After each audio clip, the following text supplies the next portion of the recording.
पे हक हो तो माफ कर दीजिएगा। अगर किसी का दिल मेरे बाप ने दुखाया है मैं उनकी तरफ से माफी मांगता हूँ। जब बेटा बाप की कब्र पर खड़े होकर ये कहता होगा तो नकीब कुदरत का कहता होगा ज़बान को लगाम दे दे, आज तेरी माफी से कुछ होने वाला नहीं है। इस दिन का इंतजार था कि इसको कब्र में लाना था। अब इसकी रजिस्टर और इसका मामला और इसकी किताब बंद की जा चुकी है। सोच बाप ने थप्पड़ तेरे मारा था, अब तेरी माफी से क्या होगा। गरीब को इसने सताया था, अब तेरी माफी से क्या होगा। जलील इसने किया था, अब तेरी माफी से कुछ नहीं होगा। और खुदा के वास्ते इससे पहले क्या बंद हो जाए। सबसे बड़ा काम है हलाल खाना। एक एक जवान से कहना चाहूंगा खुदारा शॉर्टकट के चक्कर में हराम लुक़मे घर में न लाना। ये मत सोचना मेरी बिल्डिंग ऊंची हो, मेरी गाड़ी बड़ी हो, लोग मुझे सेठ कह के पुकारे। 60 65 65 70 साल उम्र, ये गुर्बत में भी कट जानी है, अमीरों की भी कट जानी है। तो इसका मसला नहीं है, मसला उसका है जो दायमी जिंदगी है और जो हश्र में उठने के बाद शुरू होनी है।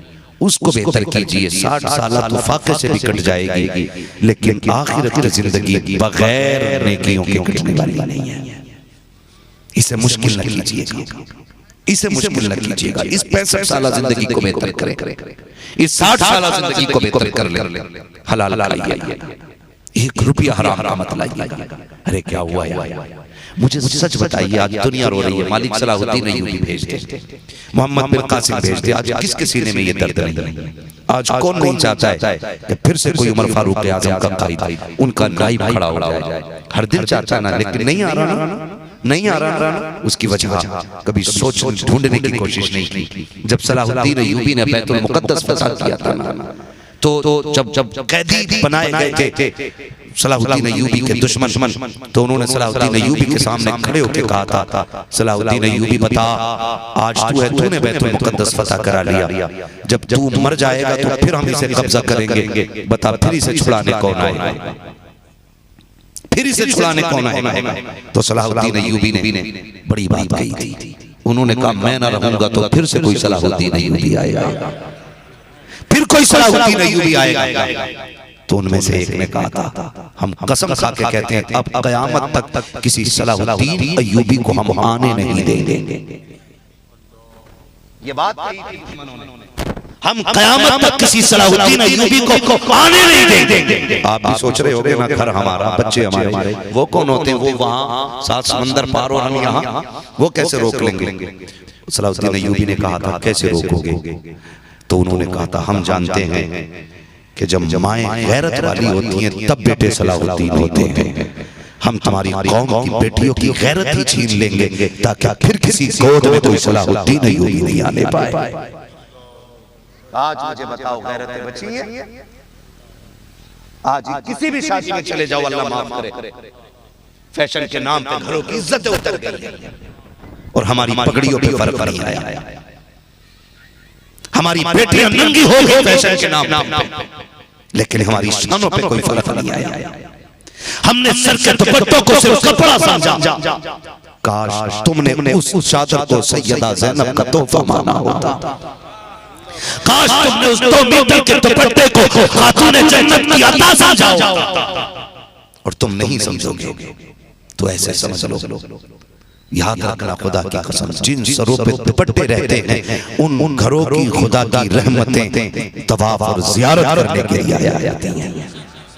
गलत नहीं कह रहा हूं मैं आपसे। हाँ, आज तो आग लग गई आसिफ भाई, आज आग लग गई है। हमारी बेटियां रील बना रही हैं और रील में भी दीन का मजाक चल रहा है। एक गया था पैदल हज करने के लिए, क्या नाम था उसका? शिहाब चतुर या चतुर पहले कह लो, शिहाब बाद में कह लो, जो भी था उसी के आगे। वो अकेला गया हज करने के लिए। अब औरतें निकल गई,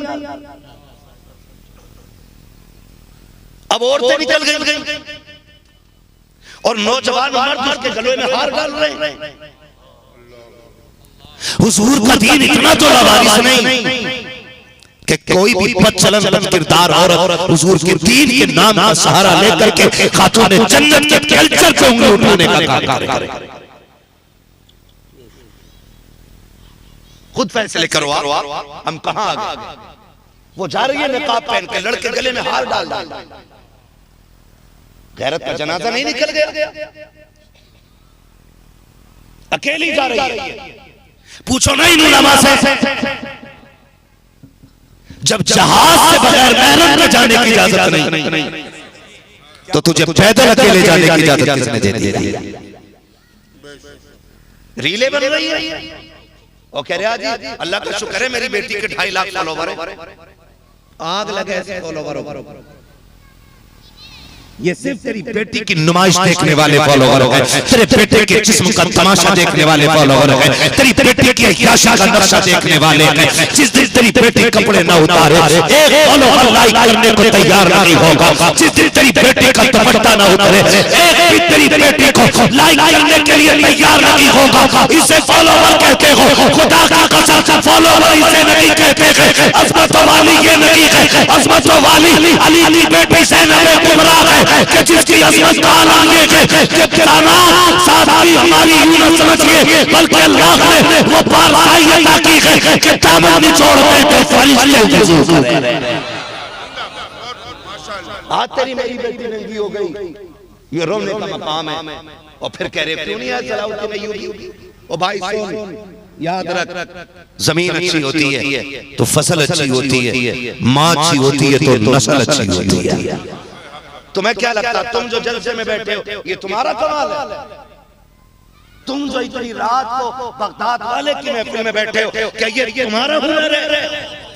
मैं सलाम करता हूँ और उस माँ को जिसने तुम्हें घुटनी ये कह के पिलाई है कि जब तक जीना है बगदाद वाले के लिए भी जीना है और मदीने वाले के लिए भी जीना। ये उस माँ का कमाल है, ये तुम्हारा कमाल नहीं है। वरना तुम्हारे जैसे तो कितने तुम्हारे शहर में बिस्तर पे लेटे होंगे, सारे आए। ये माँ की तरबियत का कमाल होता है, ये माँ की तरबियत का कमाल होता है। खुदा आपको सलामत रखे। मैंने कहा था हराम से बचना है, बचेंगे इंशाअल्लाह।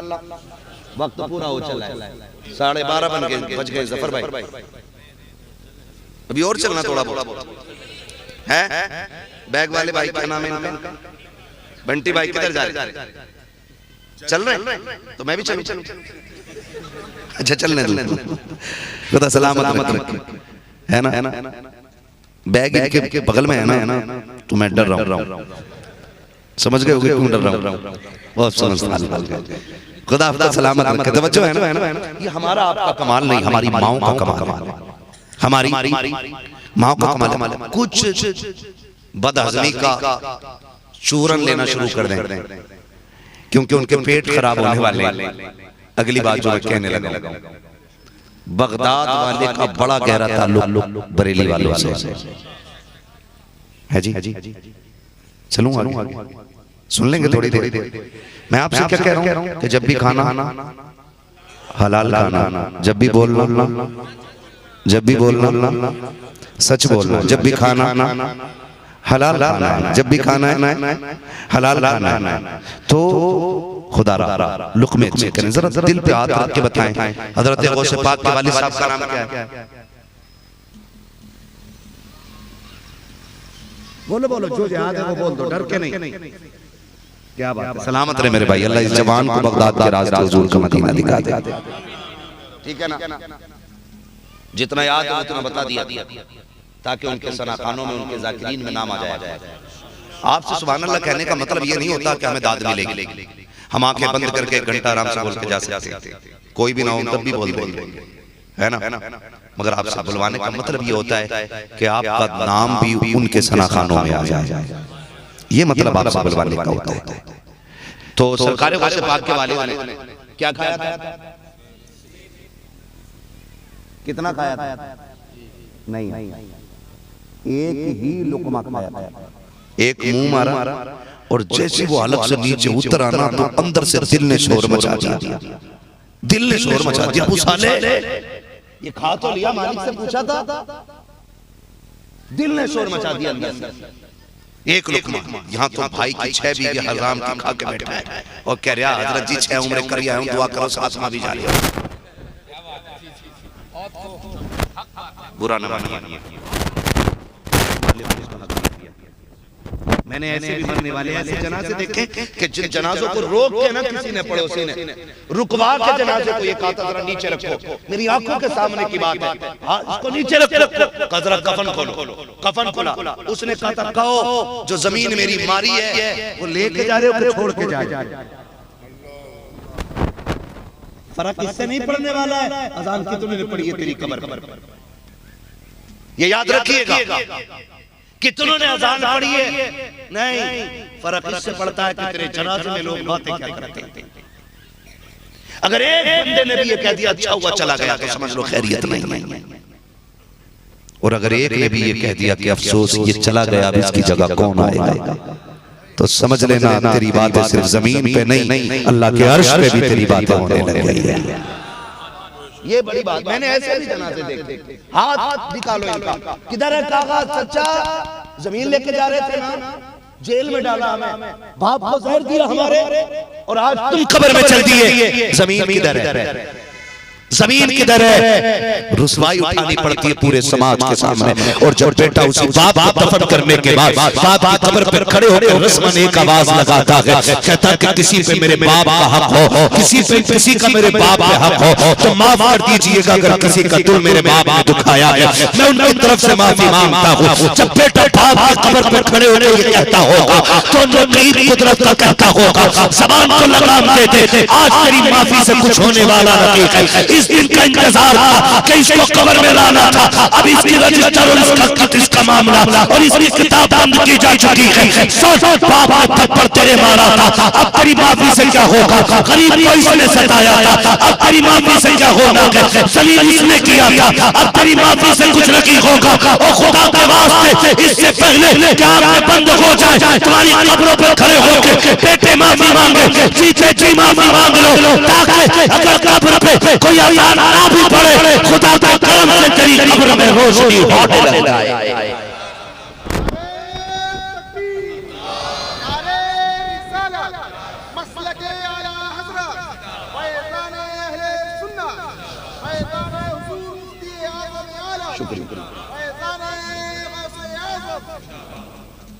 भाई जीते जी सारे मामले सारे हिसाब बराबर कर, कोई किसी का नहीं, कोई किसी का जोर से कोई किसी का नहीं है, कोई किसी का नहीं है। आज तो ना 3 उम्रे करके ये सोच रहा कि आला हज़रत कब्र से उठ के मेरा इस्तकबाल करे।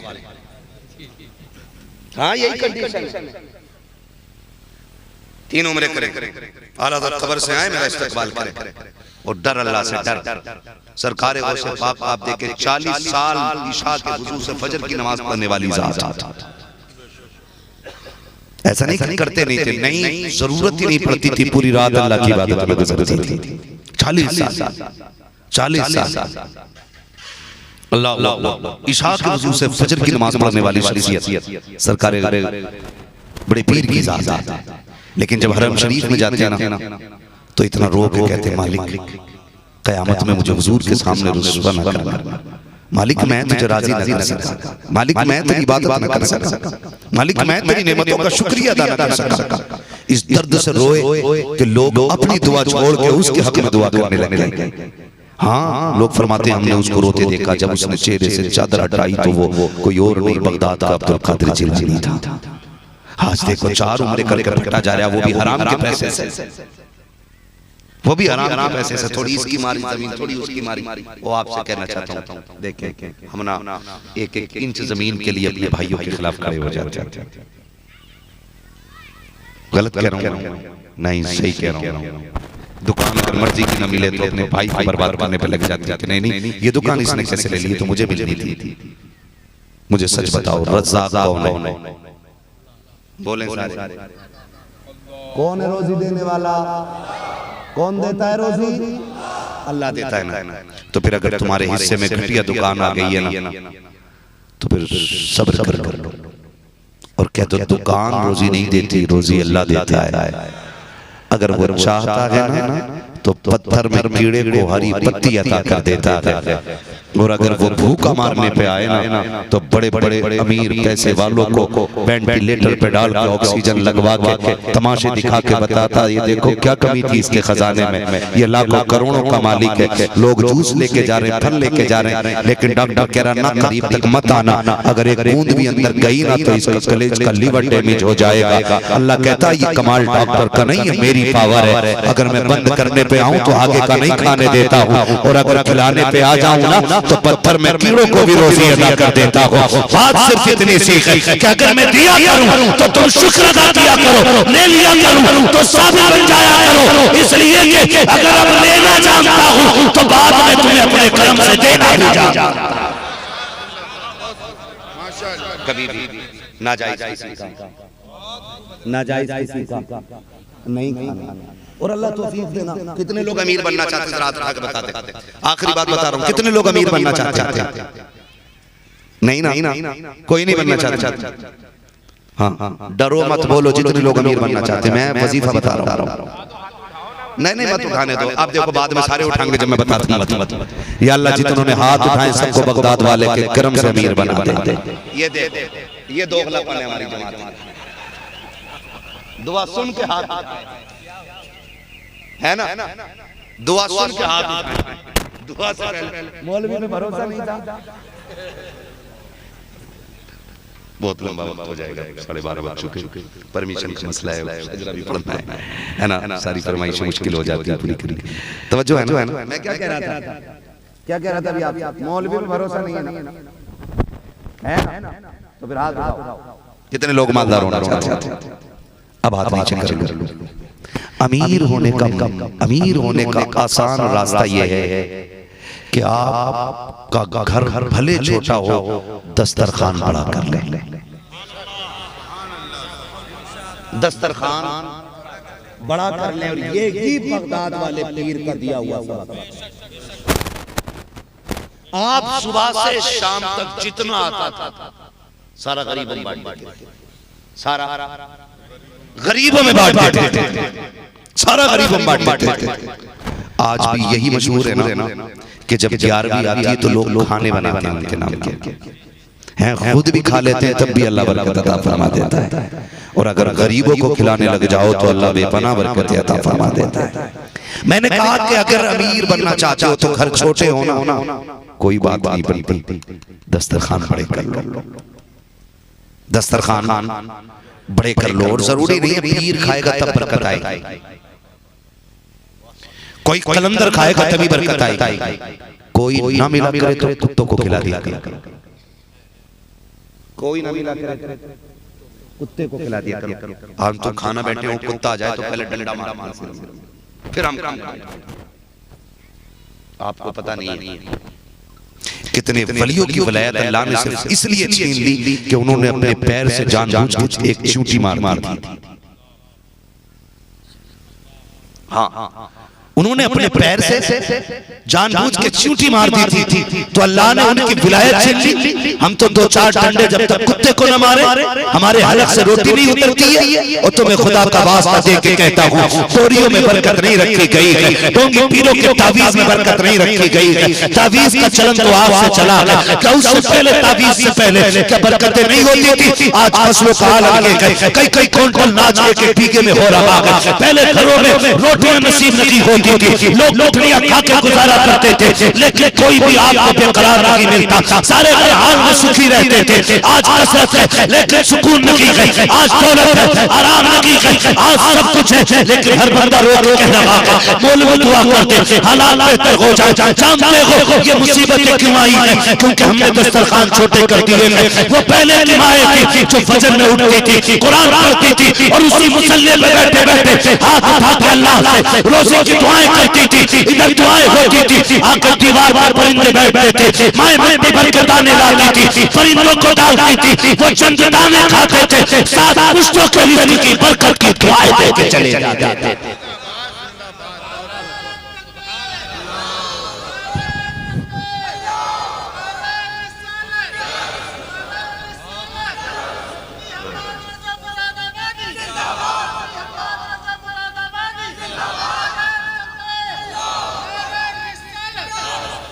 अपने दस्तरखान में बरकत वुसअत करो, कुशादगी करो, खिलाया करो लोगों को, खिलाया करो। कितने लोग ऐसे कि मेहमान के बगैर खाते ही नहीं। वो कहा था ना किसी ने, अल्लाह मेरे रिस्क की बरकत न चली जाए, 2 रोज से घर में कोई मेहमान नहीं है। हाँ जी, मेहमान नसीब वालों की कराते हैं, मुकद्दर वालों की कराते हैं।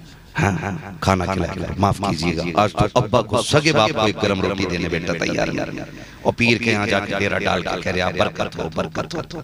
तेरा सबसे बड़ा पीर तेरा बाप है, सबसे बड़ा पीर तेरा बाप है। तेरे लिए उस दौर में तेरा बाप है। अगर बाप नाराज है ना तो खुदा पाक नाराज है, अगर बाप राजी है तो खुदा पाक राजी है। पूछा गया था हुजूर अलैहिस्सलाम से, आका ये कैसे पता चलेगा खुदा राजी है कि नाराज? कभी कुछ ना देख, बाप का चेहरा देख, सुबह बाप जब मुस्कुरा के देख ले तो समझ ले तेरा खुदा भी तुझसे राजी है। ये सबसे बड़ी बात है। लेकिन माफ कीजिएगा, हम उसी के पास नहीं जाते। वही एक रोटी को रो रहा है बैठ के, वो कह रहा है एक रोटी गर्म मिल जाती है। बहू कहती है पूरी जिंदगी कभी खाई है तुमने गर्म रोटी जो अब तुम्हारे दिमाग बड़े हो रहे? ये ताने बहुएं देती हैं। बाप उस दिन नहीं मरा जिस दिन सफेद कफन पहना, बाप तो उसी दिन मर गया था जिस दिन बेटे की मौजूदगी में उसको बहू ने जलील किया था। उसी दिन बाप मर गया था। लोग कह रहे हैं अब हार्ट अटैक कितना क्यों हो रहा है, क्यों इतनी आसानी से लोग मर जाते हैं? तो सुने मेरे भाई, पहले भी गोश्त खाते थे लोग, अब भी खाते हैं। अगर गोश्त की वजह से हार्ट अटैक ज्यादा होते तो पहले के लोग ज्यादा भी मरते ना, वो हमसे ज्यादा खाते थे। हम कम खाते हैं, उतना गोश्त हम नहीं खाते, मगर आज क्यों ज्यादा मर रहे हैं? वजह यह है कि जब औलाद बाप को ताना देती है ना, और जब अपने अपनों का दिल तोड़ते हैं ना, तो एक लम्हे में एक ऐसा झटका लगता है जिसकी उम्मीद नहीं होती है। उम्मीद नहीं होती है, जब ऐसा झटका लगता है पूरा जिस्म एक जगह रुक जाता है, खून तक रुक जाता है, फिर अगले 3 सेकंड के बाद खून दौड़ता है तो उसमें कहीं ना कहीं खून जमा रह जाता है। फिर वो जमा पैर में हुआ था, सदरते सरकते वो दिल तक आया, उसने आज दिल की रगबत कर दी। लोग कहते हार्ट अटैक से मर गया ना, अरे भाई ये जो मरा हार्ट अटैक से नहीं, अपने बेटों के तानों से मर गया, अपने बेटों की दी गई जिल्लत से मर गया। वो भाई तुम्हें खुदा का वास्ता है, सबसे बड़ा पीर बाप होता है। बरकत ना हो ना उसकी कदमों में बैठो, उसकी आगे झोली फैला के भीख मांगो। जाओ गारंटी दे के कह रहा हूं, कभी उसकी टूटी जूती उठा के सर से रख और के मालिक इस जूती के सदके में रिज़्क दे दे। कभी उसकी फटी टोपी को सीने से लगाना और फिर कहना अल्लाह इस टोपी के सदके में रिज़्क दे दे। उठा उसका कोई फटा कुर्ता और उसे हाथ में उठा के कह बा मालिक की मेरे बाप का कुर्ता है, इसके सदके में रिज़्क दे दे। खुदा की कसम, हाथ नीचे बाद में आएंगे, अल्लाह अर्शों से रिज़्क का इंतजाम पहले फरमा देगा। आज बहू कह देती है तुमने कभी खाई गर्म रोटी, आज तुम्हारा दिमाग खराब है, आज गर्म रोटी मांग रहे हो ना, ये ताना मत देना, ये ताना मत देना। जब वो जवान था तो लोहे के चने चाप जाता था, किसी से शिकवाई नहीं किया उसने, वो ठंडी गर्म सारी खा गया। आज वो इसलिए नहीं मांग रहा है शौक से, आज इसलिए रो रहा है कि उसके मसूलों से रोटी कटती नहीं। बरकत चाहते हो घर की पहली रोटी बाप के आगे रखा करो, बाप के आगे। वहां से ऑफिस से फोन करके पूछा मैडम तुमने कुछ निगला के नहीं निगला, खाया कि नहीं खाया, मर जाए इसके लिए। बीवी से पूछा मैडम तुमने खाया कि नहीं, ये मैडम ना खाएगा तो मरेगा नहीं। उस बुढ़े बाप से पूछ कि जिसको दवा भी आज टाइम पे नहीं मिली। एक बार अपने बाप से भी पूछ लिया करो, अपने बाप से भी पूछ लिया करो अब तूने खाया कि नहीं खाया, पूछ लिया करो। माँ से भी पूछा करो तूने खाया कि नहीं खाया। पहला लुकमा बाप को खिलाया करो, खुदा की कसम तुम खाओगे गंदगी बन जाएगा, माँ बाप खाएंगे, अल्लाह उसे बरकतों का एक बेहतरीन नूर बना के तेरे घर में दाखिल फरमा देगा। करेंगे इंशाअल्लाह, माँ बाप की इज्जत करेंगे इंशाअल्लाह। बस आखिरी बात, बरेली वालों का ताल्लुक वो से पाक से बड़ा गहरा है, बड़ा गहरा है। जब तक जिंदा रहना मसला के आला का नारा लगाते रहना, इसलिए कि इसी नाम के लेने वाले लोग आज हक पे माने जाते हैं। हाँ जी, और वहाबी बदअकीदा से बचते रहिएगा, ना दामाद बनिए ना बनाइए। अरे हमारे लिए लोंडी का चेक लंबा था है ना, इसलिए लड़की ले आए, दौलत अच्छी मिली। दौलत नहीं मेरे लाल, जहन्नम का ईंधन ले आया, जहन्नम का ईंधन ले आया, इसलिए ना बिल्कुल नहीं, खत्म। जो नबी का नहीं वो जो नबी का नहीं वो हमारा है ना। कोई कहता होगा कि यार ये मौलवी वहाबियों के पीछे क्यों पड़ा है। मैं दो मोटी सी बातें बता दूं, हमारी इनसे इसलिए नहीं बनती कि इनका अकीदा ये है कि जैसा इल्म नबी को है माज़अल्लाह, ऐसा इल्म तो कुत्तों और जानवरों को भी है। इनके बड़े मौलवियों ने अपनी किताब में माज़अल्लाह, इनके बड़े मौलवियों ने लिखा है कि शैतान का इल्म नबी के इल्म से ज्यादा है। ये बुनियादी बात है जो मैं बता रहा हूँ। दुरूद फातिहा का कोई झगड़ा नहीं है, असल ये झगड़ा है जो हमारा इनसे है। ये कहते हैं नबी मर के मिट्टी में मिल गए। इनका मानना यह है कि नबी अपनी बेटी की भी शफाअत नहीं कर सकता। ऐसे और भी इनके बिगड़े हुए अकीदे हैं कि जो ईमान का जनाजा निकाल देते हैं तो फिर उसकी क्यों माने जो नबी को मुर्दा कहे, हम उसकी ना माने जिसने ये कहा है तो जिंदा है वल्लाह, तो जिंदा है वल्लाह, मेरे चश्मे आलम से छुप जाने है। ये कहते हैं नबी हमारी तरह है, नबी को पीठ के पीछे की खबर नहीं, तो इन गधों की क्या माने, हम उसकी मानेंगे जो कहता और कोई गैब क्या तुमसे निहा हो भला, जब ना खुदा की छुपा तुम पे करोड़ों, तुम पे करोड़ों। और ये कहते हैं नबी बड़े भाई की तरह, तो फिर मेरा इमाम कहता तुम गलत कहते हो, फिर तुम बताओ कौन है, तो मेरा इमाम कहता मैं बताऊं तो सुनो, सरवर कहूं के मालिक को मौला कहूं तुझे, बाग़े खलील का गुले ज़ेबा कहूं तुझे, तेरे तो बस वह बेतनाही से है बरी, हैरान हूं मेरे शाह में। हाँ जी, तो मसला क्या अल्लाह पे कायम रहिएगा। ऐसी बहुत सारी गंदगियां हैं जो मैंने अभी आपके सामने नहीं रखी हैं, कभी वक्त मिलेगा तो ऐसा ऑपरेशन करके जाऊंगा इंशाअल्लाह कि किसी नाली में भी वहाबी नाम का कोई कीड़ा पैदा नहीं होगा इंशाअल्लाह। अब बस वक्त बहुत ज्यादा हो चुका है, 1 बजे तक महफिल में समाप्त करनी है। भाई का हुक्म है कि हुजूर का शजरा पढ़ दिया जाए, वरना वो अपने 50 रुपए वापस ले जाएंगे। वो शायद दे के इसलिए गए थे कि शजरे के लिए 50 रुपए दे के जा रहा हूँ, है ना। कई बार ऐसे ही आते हैं लोग। कोई बात नहीं, रिश्वत में तो नहीं दिए थे ना 50 रुपए, ना ना मोहब्बत से दिए थे ना, ठीक है ना। किसकी फरमाइश थी शजरे की? आपकी थी ना, ठीक है। मैं हुजूर का शजरा पढ़ने लगा हूं। चचा नाराज ना हो, इतना लंबा शजरा नहीं है कि रूह निकल जाए। ऑपरेटर साहब थोड़ी सी आवाज देते, हल्का इको देते इसको ताकि। हाँ जी, खैरियत है आप लोग? नहीं बढ़ाई, रिपीट बढ़ा, रिपीट। खैरियत है आप लोग? जरा कह दे यार अल्लाह। हाँ जी, मैं उनका शजरा पढ़ने लगा हूं, मेरा हाथ इशारा हो तो समझ जाना। क्या डर रहे हो भाई? आज तक सुभान अल्लाह कहीं कोई मरा ही नहीं, कसम खा के कोई मरा ही नहीं, एक सुभान अल्लाह लगा दिया। तो आप डर के क्यों बोल रहे हो? और मौत भी आ गई ना, तो फिर डर किस? मैं सो जाऊं या मुस्तफा कहते खुले सल्ले अला कहते है ना, तुम्हें डर ना। जब मेरा हाथ इशारा हो ना, यही तो समझाना चाह रहा हूं। समझ लेना, मौलवी सांस रही है और मौलवी लंबी सांस लेना चाह रहा है, तो आप बोलना लंबी सी सुभान अल्लाह। कितनी जोर से बोलेंगे? हां, ताकि मौलवी सांस लंबी ले। बात साफ सुथरी अच्छी रहती है, अल्लाह राजी होगा तो आपको नेकी देगा। और जब आप मिलेगी इंशाअल्लाह नंबर भी कहीं जाएगा। खाली नेकी का झांसा देकर अपना काम नहीं चलाना है। मैं आप सुभान अल्लाह की आड़ में सांस लेना चाह रहा हूं, इसलिए आप सुभान अल्लाह बार-बार, ठीक है ना। लेकिन एक बात और याद रखिएगा कि ये मत सोचिए मौलवी ने शुरू कर दिया है तो हम डंडी मार जाएंगे। मैं नमाज जनाजा नहीं पढ़ा रहा हूं, तकबीर अभी करके हटूंगा। अगर आपने डंडी मारी मैं छोड़ के हट जाऊंगा, ठीक है ना। धोखा तो नहीं देंगे इंशाअल्लाह, ठीक है ना। अब जितनी जोर से बोल सकते बोले सुभान अल्लाह। आदम के बेटे शहीद, मैंने सुना बहुत अच्छे लोग, मुझे बता दिया था हमारे भाई ने, जफर भाई के लोग अच्छे हैं, इसलिए मुझे दूर से बुला लेते हैं। मैंने कहा चलो तुम तो मंडला से आए, मैं तो मुरादाबाद से चला आया हूं। मुरादाबाद की जमीन हल्के में मत लेना, सदरुल्लाह फाजिल की जमीन में। हाँ, अल्लामा काफी की जमीन है वो, हल्के में मत लेना, बहुत अजमतों वाली जमीन है, हुजूर हाफिज़ मिल्लत की जमीन है वो। हाँ, ठीक है ना। फिर जरा बोल दे सुभान अल्लाह, सारे बोल दे सुभान अल्लाह।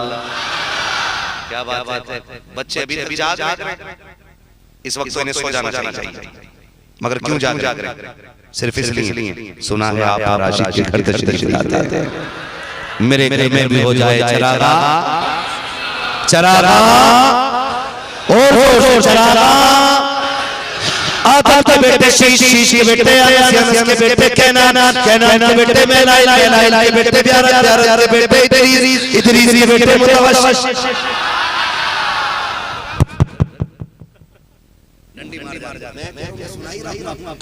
तो आप कितने ताज्जुब से न देखते कि मौलवी सुना कहां से? हां मैं मशीन नहीं चला रहा हूं, मैं सुना रहा हूं। आसिफ भाई खाली आप एक बार कह दो सुभान अल्लाह। अगर नकीब सो जाए तो पूरी महफिल सो जाती है।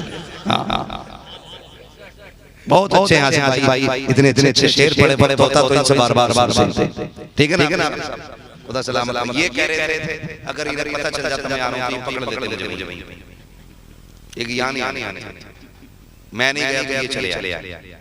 ये भी चाहने वाले लोग होते। हम इन मोहब्बतों का कैसे कर्ज उतारेंगे सोचते बैठ कर कि इन मोहब्बतों का कर्ज शायद जिंदगी भर न उतार सके। ठीक है ना? आप बोल सकते हो तो बोलो सुभान अल्लाह। देखो मैंने पहले ही कहा कि मैं छोटी-छोटी सांसें से लेता रहूंगा, लेकिन जब बड़ी सांस लेनी होगी तभी मैं हाथ का इशारा करूंगा। तो आप धोखा न दीजिएगा। नहीं देंगे ना? फिर बोले के सुभान अल्लाह। आए सबसे तेज इस बच्चे की आवाज निकल रही महफिल में सबसे तेज है। अब सारे बोल दो जरा सुभान अल्लाह। एक पूरी महफिल में ये बच्चा दिख रहा है मुझे आगे जो मोबाइल चलाता है, या तो इतना चलाया गया कि अपने ले जाके या चलाता ही नहीं। दोनों में से कोई भी बात हो सकती है। ठीक है ना? मेरी बेटियां बैठी हुई हैं, अल्लाह बेटियों को नसीब अच्छा करे। जब भी किसी बेटी का ख्याल आया ना तो झोली फैला के कह दिया करो अल्लाह सबकी बेटियों का नसीब अच्छा करना।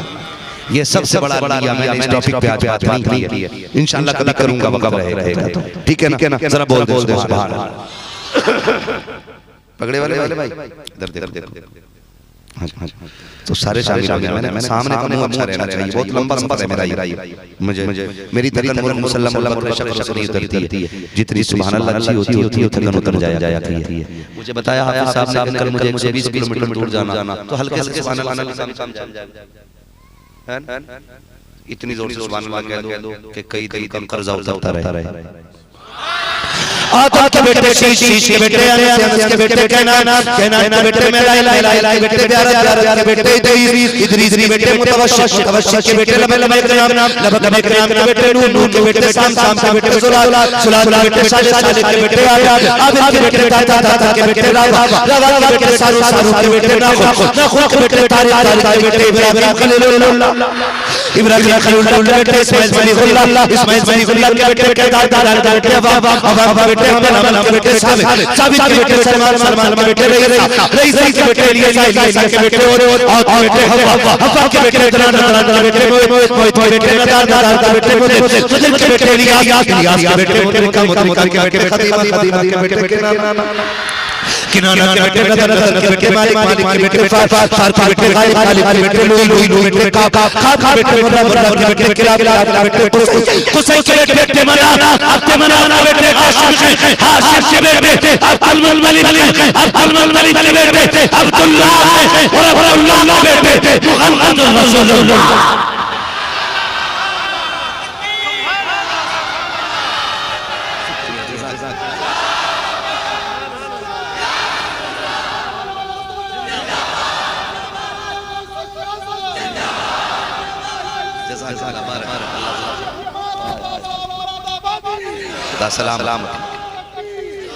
अल्लाह सलामत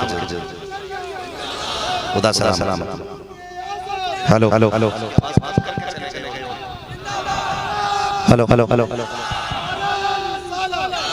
खुदा सलामत रखे। कोशिश करेंगे कि दस्तरखान में वो सब करेंगे जो मेरे भाई कमाते हैं, परदेश रहते हैं, बिजनेस करते हैं। उन्हें लगता है कि बरकत नहीं हो रही है रिस्क में, तो अपने हिस्से में अल्लाह मखलूक का हिस्सा शामिल कर लो। मखलूक का शामिल कर लो। परिंदों को खिलाया करो, चूंटियों को खिलाया करो, मछलियों को खिलाया करो, पानी में डाला करो, जंगलों में मीठा रखा करो। फिर देखो अल्लाह कितनी बरकत अता फरमाएगा। हमारी शक्ल ऐसी नहीं है कि रोज़ी अता की जाए, मगर सच ये है कि मेरे अमाल का बदला तो जहन्नम ही था। मैं तो जा मेरे सरकार ने जाने न दिया है जी। हम जो भी बच्चे की वजह से बच्चे हैं, ठीक है। फिर हम आखिर में कहें